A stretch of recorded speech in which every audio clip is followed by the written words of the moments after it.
Hello, welcome to Imperial Truth, your source for honest and clear reporting. Here is the news for March 11, 2025. Former Vice President Kamala Harris is contemplating a gubernatorial bid in California's 2026 election. Having communicated her decision timeline to supporters and aides, she expects to finalize her plans by the end of summer. State Attorney General Rob Bonta has already expressed support for her potential candidacy. This move comes amid ongoing speculation about Harris's political future following her 2024 presidential bid. A successful run for governor could impact any potential plans for a 2028 presidential campaign. Additionally, her involvement with Creative Artists Agency may facilitate opportunities in publishing and public speaking. In a groundbreaking scientific achievement, researchers have successfully converted light into a super-solid state. This novel phase of matter combines the properties of superfluids and solids, offering unique insights into quantum mechanics. The experiment utilized ultra-cold temperatures and precise laser arrangements to manipulate photons into the state. The creation of a light-based super-solid opens new avenues for studying quantum phenomena. Potential applications include advancements in quantum computing and simulations of complex systems. This development marks a significant milestone in condensed matter physics. President Trump is seeking to increase logging activities on national forests and public lands. To facilitate this, he aims to invoke the Endangered Species Committee, known as the God Squad, to override certain environmental protections. This committee has the authority to permit federal projects even if they pose risks to endangered species. The God Squad has been convened sparingly since its establishment in 1978, with exemptions granted only twice. Experts note that strict procedural requirements must be met to justify such exemptions. The administration's proposal has sparked debate among environmentalists and industry stakeholders. Former central banker Mark Carney has been elected leader of Canada's Liberal Party, positioning him to succeed Justin Trudeau as Prime Minister.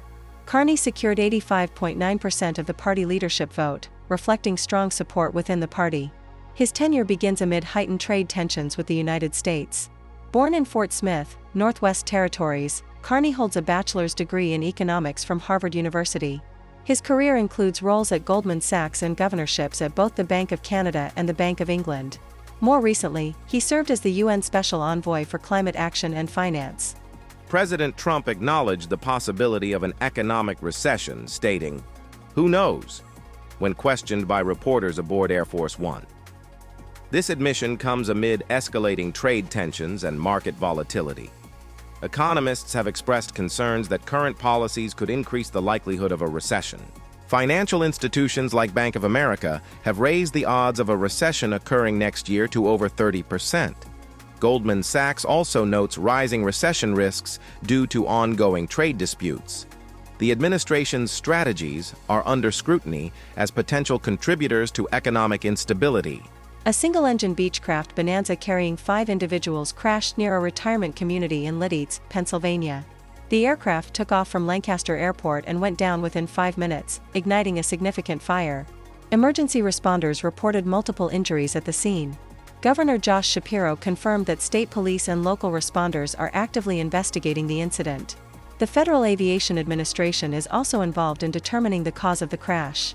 This event adds to a series of recent aviation accidents in the region. DOGE is facing a public relations crisis due to its aggressive approach to dismantling the Consumer Financial Protection Bureau. Recent testimonies indicate that these efforts have slowed, raising concerns about the department's strategies. Critics argue that such actions could undermine consumer protections. DOGE's rapid policy changes have led to legal challenges and uncertainty among federal workers. The department's initiatives aim to streamline government operations, but have been met with resistance. The unfolding situation continues to attract public and media scrutiny. The Dow Jones experienced a significant decline today, dropping nearly 500 points amid escalating recession concerns, adding to the previous losses it has suffered during this and last week. Major financial institutions have downgraded their outlooks on U.S. stocks, citing better opportunities elsewhere. Trade tensions, particularly with Canada, have contributed to market volatility.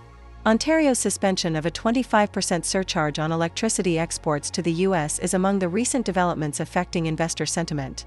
The administration's policies are under scrutiny as potential catalysts for economic instability. Tesla's stock has experienced a significant decline, dropping over 50% since its peak in December 2024. This downturn has erased approximately $800 billion in market value, with CEO Elon Musk's net worth decreasing by over $100 billion. The company's shares fell 15% on Monday, marking the steepest drop in 5 years. Contributing factors include declining sales, an aging vehicle lineup, and increased competition from other electric vehicle manufacturers. Additionally, Musk's political involvement has led to public protests and vandalism at Tesla showrooms. Despite these challenges, President Donald Trump has publicly supported Musk, stating he plans to purchase a Tesla vehicle to show confidence in the company. A federal judge has temporarily blocked the deportation of Mahmoud Khalil, a Palestinian activist and permanent U.S. resident who was detained after a college protest by ICE agents. The reasoning for Khalil's arrest at Columbia University was because of his alleged ties to Hamas, following his involvement in pro-Palestinian protests on campus. His detention has sparked legal challenges and concerns about free speech rights. The Trump administration has indicated that Khalil's arrest may be the first in a series of actions targeting campus demonstrations against Israel. Civil rights advocates argue that such measures could suppress legitimate political expression. Khalil, currently detained in Louisiana, awaits further legal proceedings, with his wife, who is 8 months pregnant, advocating for his return to New York. Thank you for watching. Please like and subscribe. You can also follow us on our other socials, links in the description box below. Thank you again.